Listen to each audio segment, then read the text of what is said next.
Pierrot, mein Lachen. Say Pierrot to any musician and they will instantly know you're talking about Pierrot Lunaire by Arnold Schoenberg, performed by an ensemble, a pocket orchestra if you will, a mini band of 5 instruments, 2 wind instruments, 2 string instruments and piano, and with a narrator.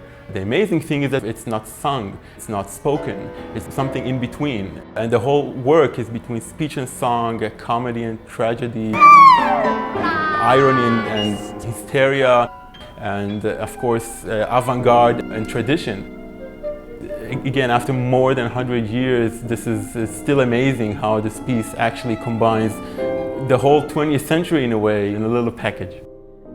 The Morgan Library and Museum is really unique in that we have an amazing collection of music manuscripts and printed music, one of the finest collections in the United States. It's really a collection of collections. And this really provides artists and scholars from around the world to look at primary sources. On occasion, we are able to actually put a manuscript on view, which is really special. I mean, it's special for the artists, but also for the public during intermission or before or after a concert to actually see the manuscript of a work that's being performed. All 4 works on the program come from the first quarter of the 20th century, which for me is one of the most interesting periods in music history. It's a time when composers were finding their own individual voices rather than belonging to national schools of composition. So we have a 1906 piece, Claude Debussy's Children's Corner, in his impressionistic style. We have Stravinsky's Petrushka, 1911, experimenting with bitonality. Schoenberg, which comes from 1912, a kind of expressionist cabaret atonal where you really feel the world order changing and the First World War in the offing and the ground starting to shift beneath our feet.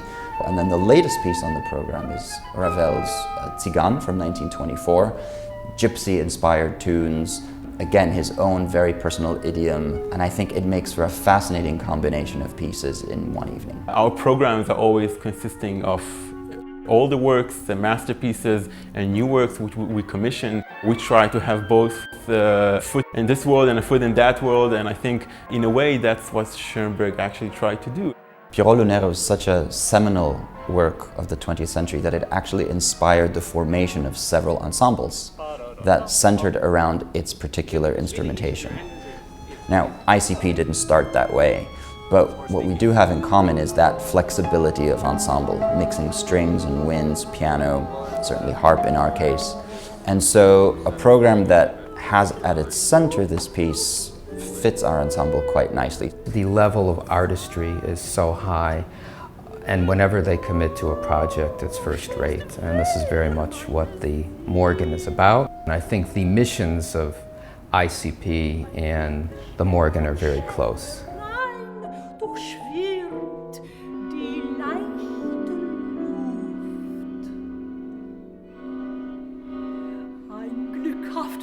Wünschen macht mich froh,